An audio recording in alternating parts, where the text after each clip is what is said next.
Hello there, Sarah from 17 once again, introducing you to my Max Payne 3 hardcore difficulty video walkthrough. This is chapter 6, and this is the second section to a dame, a dork, and a drunk. And this is awesome, because this allows me to perfectly segue from the topic of my last video onto this one.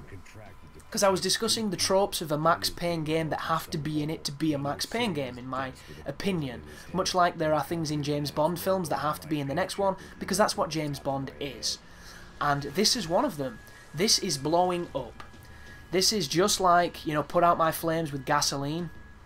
Just like the levels from 1 and 2, where Max finds himself in an environment that is absolutely going to hell and back, and it generally involves fire, it involves explosions, and this one is handled extremely well, because visually it looks awesome, because this game looks terrific, and also it's interactive, there's things blowing you off your feet, it's all that kind of good stuff, and to make things even better, there is absolutely no risk of dying from debris, or from fire, or from badly timed jumps.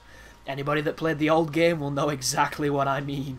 That was some of the most trial and error bullshit in a game I've ever played.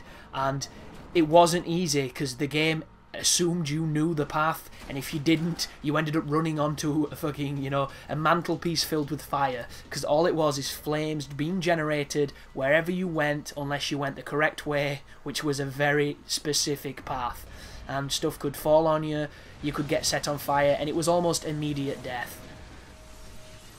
So this is handled much better than that, but at the same time, I guess, maybe it's, not as enjoyable for that sake, because of the bullshit you had to put up with. But also, there's no quick save on the console.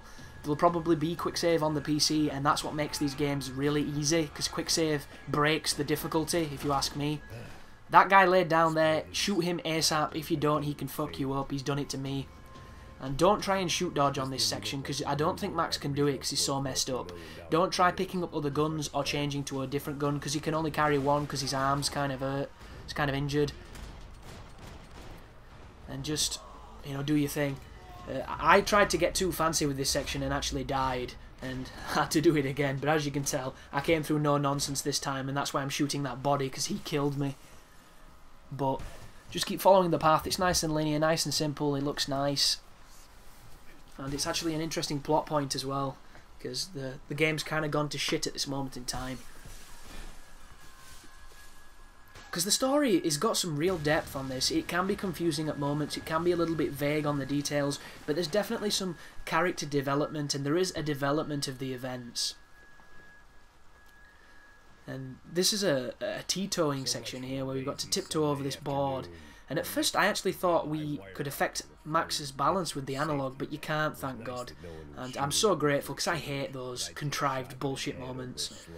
Because it reminds me of God of War 1, where you were on the ship at the start, and you killed the Hydra, and then immediately after you fought this boss that could kill you if you weren't good enough, you had to walk across these tiny ledges, and it's not fun, man. Whoever puts these in games, it's not fun.